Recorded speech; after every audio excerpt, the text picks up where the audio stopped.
Hi, and welcome to the very first episode of All The Gory Details, your one-stop shop for horror news, reviews, and revisiting the classics of horror cinema.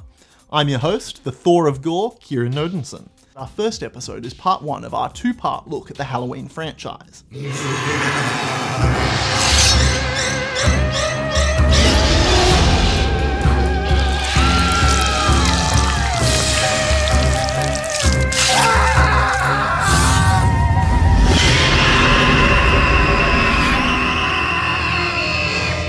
Now, the Halloween series is iconic.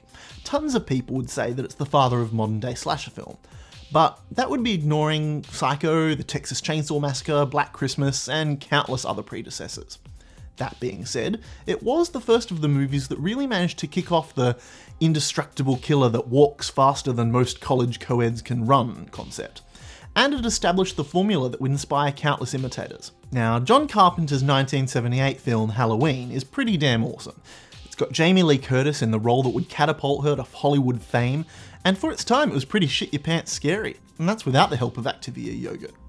Now, it starts with 6-year-old Michael Myers killing his sister while wearing a clown suit. Now, in what world does anyone other than a serial killer decide that it's a good idea to dress up as a clown? Michael Myers, Pennywise, Twisty the Clown, John Wayne Gacy. No wonder people have a crippling phobia of the damn things.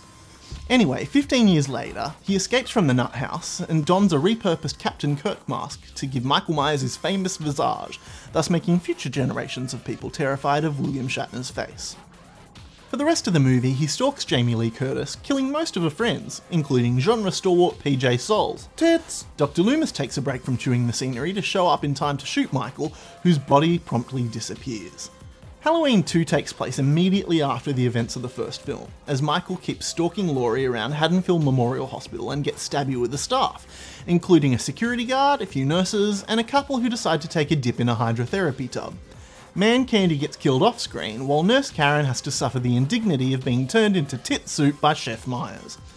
We find out that Laurie is actually Michael's long-lost sister, and Dr. Loomis finally turns up again after a buttload of people have already been knocked off.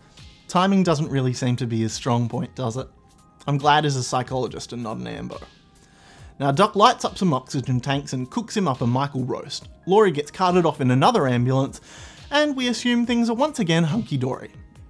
Because it's not like anyone ever has lasting trauma after being stalked by a serial killer. I'm guessing. Now, after the success of Halloween 1 and 2, the producers teamed back and decided that they would make another film in the Halloween franchise that had nothing to do with the other movies whatsoever.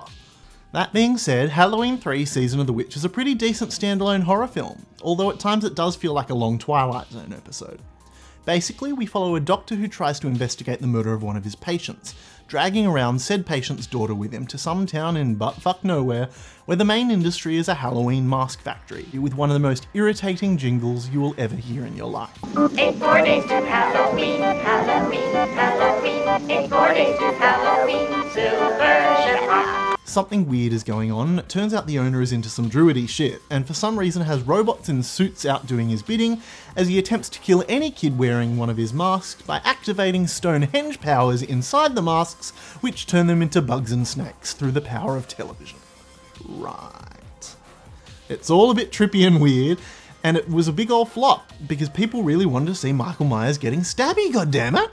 Michael comes back in Halloween 4 after not actually dying in the hospital fire in Halloween 2, but was actually in a coma all this time.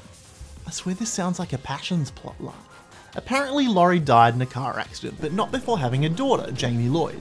Michael decides that near enough is clearly good enough, and starts getting his stab on again. Jamie and her foster sister Rachel do their darndest not to get sliced and diced, and eventually Michael gets shot by the cops and falls down a mine shaft. As you do.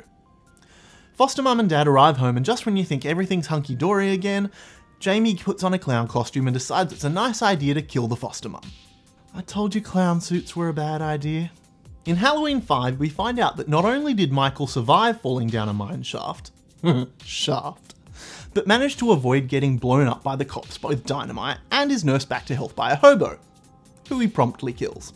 Jamie is now mute and living in the nut house, and apparently now has a psychic connection with Michael.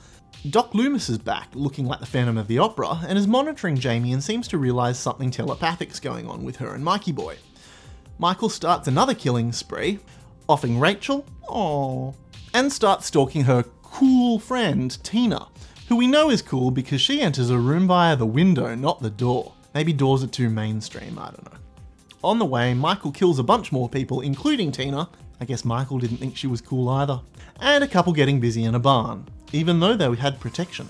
And eventually Doc and the cops lure Michael back to his old family home, and after adding more to his body count, the Doc shoots him with a tranquilizer and works him over with a 2x4. Mikey is carted off back to prison, but is busted out by a mystery man in black.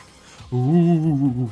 The first 5 Halloween movies are all pretty damn good, even though they did take a random detour with number 3. Jamie Lee established herself as a scream queen, which she would continue with her work in Prom Night and Terror Train, and Danielle Harris would grow up and star in genre fare such as Urban Legend, Hatchet Parts 2 and 3, and would come back as a different character in Rob Zombie's reboot of the Halloween series. But more on that next week. Well, that's part 1. Stay tuned next week as we see what happens when we add Paul Rudd, Josh Hartnett, LL Cool J, Tyra Banks, Busta Rhymes, and Rob Zombie into the mix. If you like what you see with all the gory details so far, click like on this video or subscribe to the channel. If you missed my intro video last week where I explain why I started this series, click here. Thanks for watching, Gore Whores. Spread the word. See you next week.